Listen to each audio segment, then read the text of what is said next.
Assalamualaikum sobat sekalian, bertemu kembali dengan TMC Vlog. Kita langsung ngobrol-ngobrol dengan Pak Hendro nih. Satu isu yang cukup menarik ya dari kehadiran Honda CBR 150 itu banyak ditanyakan mengenai apakah suspensinya itu sama dengan CBR 250 RR, lalu apakah bisa di swap? Terus abis itu bedanya di mana kalau misalkan beda? Nah, tidak ada yang bisa menjelaskan lebih bagus lagi mungkin dan lebih ngerti tentang produknya selain Pak Hendro Sutarno dari TSD, Pak. Dari TSD, Technical Service Department Astra Honda Motor. Pak Hendro, bener beda? Ya, beda. Jadi untuk yang di CBR 250 sama CBR 150 beda. Beda ya? Beda. Saya dengar ada samanya juga, karena depannya sama-sama SFF tulisannya, Spirit Function Fork ya? Benar, sama SFF sama, cuma tipenya... Artinya SFF itu apa? Spirit Function Fork. Jadi fungsinya berbeda antara fork kanan dan kiri itu berbeda. Di mana? Jadi kalau yang di sebelah kiri, sebelah kiri itu adalah di sini ada freelon.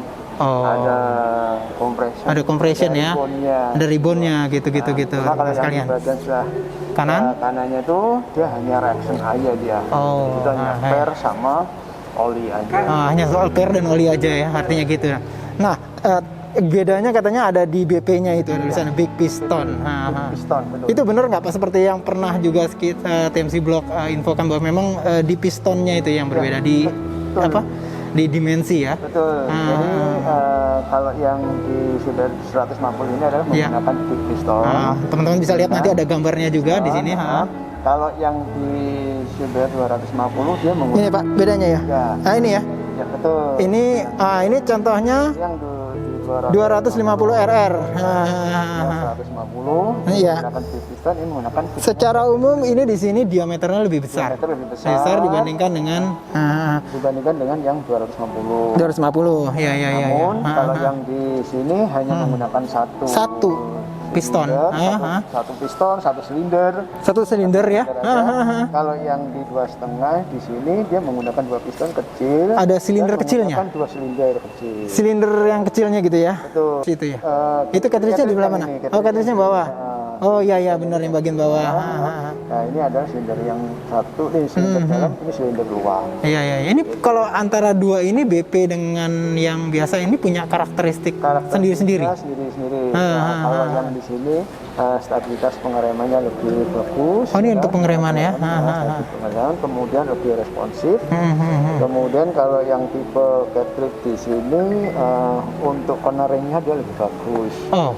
Boleh saya tebak Pak, berarti ini lebih ke low speed compression, LSC. Kalau ini lebih di high speed ya berarti ya, secara umum ya, high speed compression ya. Terus kemudian di jalan-jalan yang rusak, ini juga lebih bagus. Iya. Jadi kalau road di sini lebih bagus. Secara umum sama-sama canggih sebenarnya Pak ya, cuman memang perbedaan ini aja ya. Betul. Nah, kalau ini cenderung digunakan di on road. Lebih ke on road ya, lebih ke on road teman-teman sekalian. Sementara kalau yang dipakai di CBR ini bahkan lebih luas. Terrainnya bisa lebih luas lagi gitu. Teman-teman bisa mungkin jalannya agak sedikit rusak masih lebih enak ini gitu ya. Secara ukuran tube-nya hampir sama. Jadi kalau orang diameter ini sama ini sama. Kemudian ini pun juga sama. Jadi kalau orang mau pakai bisa ya Pak. Cuman memang bracket kalipernya ya berubah ya. Teman-teman sekalian ya, ininya jadinya berubah nih, perbedaan antara 250 dan 150. Ya kalau atasnya masuk ke klemnya masuk ke klemnya, panjangnya juga sepertinya sama. Jadi seperti itu ya teman-teman sekalian. Lain itu juga kita tadi bicara tentang mengenai clutch ya. Ada sesuatu yang baru di mana clutchnya sudah assist dan slipper clutch. Assist itu untuk mengurangi bobot, saya baca untuk pada saat kita melakukan proses pengoplingan ya atau proses transmisi pada saat naik gigi. Sementara slipper clutch itu lebih mempernyaman kita pada saat kita downshift atau turun gigi. Bener itu kayak gitu Pak? Betul, jadi assist slipper itu satu kesatuan. Iya, gitu. Satu kesatuan. Sedangkan waktu yang di assist slipper, assistnya sendiri itu bekerja pada saat akselerasi. Iya. Naik gigi ya? Betul, ditujukan adalah untuk mengurangi power loss pada Power kopling. loss. Oh iya. Ya kan, sehingga mengurangi power loss pada kopling, sehingga kita bisa mengurangi jumlah per. Oh, jumlah per kopling. Ya. Bisa mengurangi jumlah per kopling, maka handle koplingnya bisa lebih nyaman, memang lebih empuk. Sekitar berapa persen, Pak? Beban pengoplingan. Beban pengoperasiannya Enggak. Berapa? 15% ya, turun beban dari pengoplingan. Taman 250 sekarang udah lebih canggih lagi karena dia sudah pakai quick shifter ya, gitu. Dan kita lihat sistem model fairingnya juga beda. Ini beda di mana Pak? Di mountingnya beda ya? Ya, mountingnya beda. Ini hampir sebenarnya mirip dengan 250 RR. Cuma kalau Mama dilihat dari sekilas beda. Beda. Mountingnya juga beda ya. Cuma yang di lampu depannya memang punyanya 250. Iya. Oh gitu ya. Betul. Persis sama ya IC-nya. IC-nya persis sama ya. Nah, jadi IC headlamp itunya ya, batok headlampnya ya. Nah, kalau ada pemilik kayak misalkan saya pengen banget nih ngubah CBR 150 RR saya yang masih udah lama banget sih, 2012 ya. Itu mau pakai suspensi ini bisa ya, cuman banyak perubahan kayaknya. Banyak perubahan di steering steam, kemudian di top clipnya, di handlebarnya ya, clip onnya ya. Terus ininya juga pasti beli. Jadi ini beli triple P atas, bawah. As rodanya juga. Oh, as rodanya lebih panjang kan? Ya. Jadi apanya tuh porosnya? Apa namanya asnya ya? Ya. Porosnya lebih panjang teman-teman sekalian, jadi cukup banyak juga. Cuman komstirnya porosnya sama ya Pak? Sama. Jadi dimasukin masih tetap sama ya. Kalau misalkan ini apakah sistem pengunciannya perlu diganti? Kayaknya nggak sama ya Pak ya? Sama. Sistem ininya ya? Saya lihat dari 2012 nggak terlalu banyak berubah nih. Sistem penguncian yang secure key system, bisa kunci kontaknya sama semua ya. Jadi itu teman-teman sekalian. Dan yang di belakang, suspensi belakangnya sekarang gimana tuh Pak? Yang suspensi belakang sekarang dihilangkan adjustable-nya. Oh, adjustable preload. Dihilangkan, yang dulunya ada 5 setelan kan. Nah, sekarang ini dihilangkan, cuma tingkat kekerasan preloadnya disamakan dengan level 2. Karena memang standarnya kan di level 2 itu. Oh, iya. Material dari ininya sama. Material springnya sama. Cuman nggak ada. Tingkat kekerasan pernya juga sama.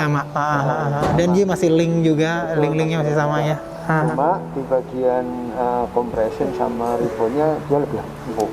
Oh, compression lebih. Oh, itu kenapa Pak? Emang ada di dalamnya? Pengurangan di situnya. Ada setup di bagian dalamnya itu berarti ya? Ada perubahan di dalamnya, Dari lubang-lubangnya. hidroliknya itu ya berarti ya? Revisnya. Oke. Jadi teman-teman sekalian ada yang berubah sih sebenarnya di dalam itu.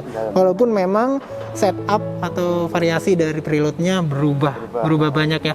Tangki juga saya lihat sudah mulai model yang di cover pakai kondom gini, plastik. Dan tadi ada kita lihat juga inlet dari filter ya? Ya, dari filter itu dibuat lebih panjang. Itu gunanya buat apa sih Pak?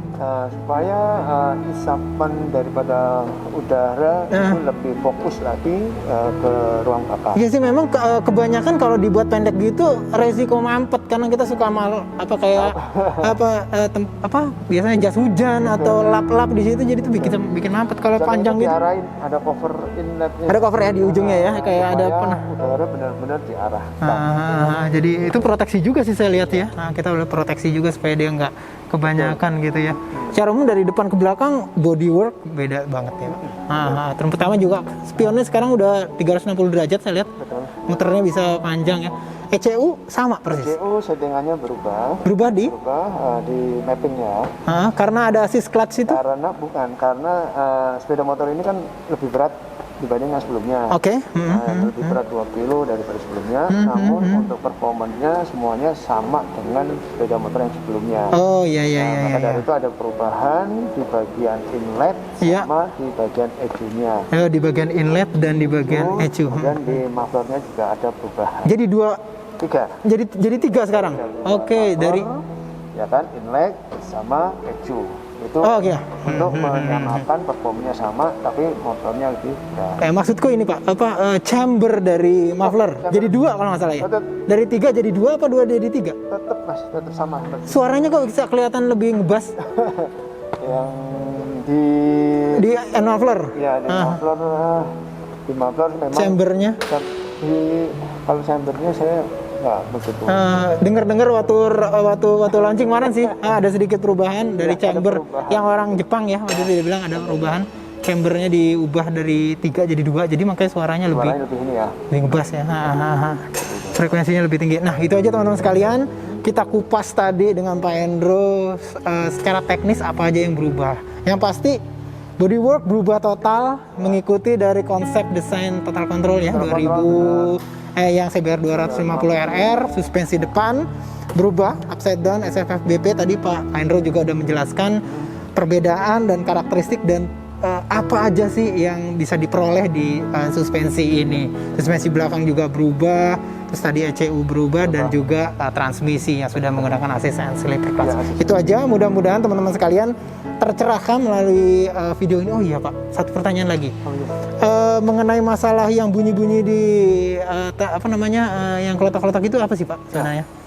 Sebenarnya kalau kelotok kan ada beberapa analisa ada di bagian lifter tensionernya. Oh, tensioner. Kan ada bagian lifter tensioner. Tensioner itu artinya yang mengadjust kenceng atau tidaknya rantai kamprat atau rantai tensioner yang menghubung antara crankshaft dengan camshaft. Oke. Ya itu. Di situ bisa jadi sirkulasi oli yang menuju ke lifter tensioner itu ada yang mampet bisa jadi atau kurang gitu, sehingga cara kerjanya lifter tensionernya kurang pas. Oh, kurang pas. Namun untuk beberapa ini sudah kejadian? Udah nggak ada lagi ya akhirnya. Dan ini istilahnya daerah situ untuk yang CBR 150 ini sudah ada penanganan yang lebih ya Pak ya.